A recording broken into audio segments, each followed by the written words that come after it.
আমার বাবু যেহেতু formula milk খায়, তাই বাইরে গেলে অবশ্যই আমাকে মিল্ক আর হট ওয়াটার আমাকে সঙ্গে করে নিয়ে যেতে হয়।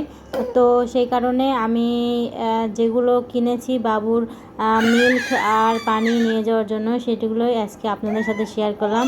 হ্যালো, আসসালামু আলাইকুম, সবাই কেমন আছেন? আলহামদুলিল্লাহ আমি ভালো আছি। আজকে আপনাদের সাথে শেয়ার করব আমি বাইরে গেলে আমার বাবুর জন্য মিল্ক বানানো গরম পানি আর মিল্ক মানে স্টোরেজ বক্সগুলো কোনটা ইউজ করি, সেটাই আজকে আপনাদের সাথে শেয়ার করব।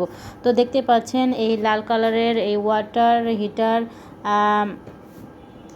পটটি আমি ব্যবহার করি। আর এটা হচ্ছে স্টিলের তৈরি, ভিতরে কোনো রকম গ্লাস দেওয়া নেই, ফ্লাক্সের মতো। এই দেখতে পাচ্ছেন ভিতরে স্টিল দেওয়া আছে। আর এটা 6-7 ঘন্টা পানি গরম রাখে। আর আমি কোথাও গেলে এটাতে করে পানি গরম করে নিয়ে যাই, মানে ফর্মুলা মিল্ক বানানোর জন্য।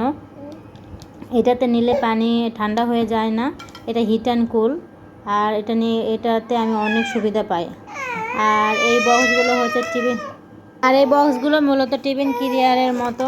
এটা মূলত আমাদের ব্যবহৃত টিফিন ক্যারিয়ার, যেগুলো আমরা খাবার নিয়ে যাই সেই রকম। এটাতে 12 থেকে 13 চামচ করে এক একটা বাটিতে দুধ ধরে। তো অতগুলো আমার নেওয়ার প্রয়োজন হয় না, আমি একটা বাটিতে করে দুধ নিই। তো আপনারা কিভাবে দুধ নেন অবশ্যই কমেন্ট করে জানাবেন।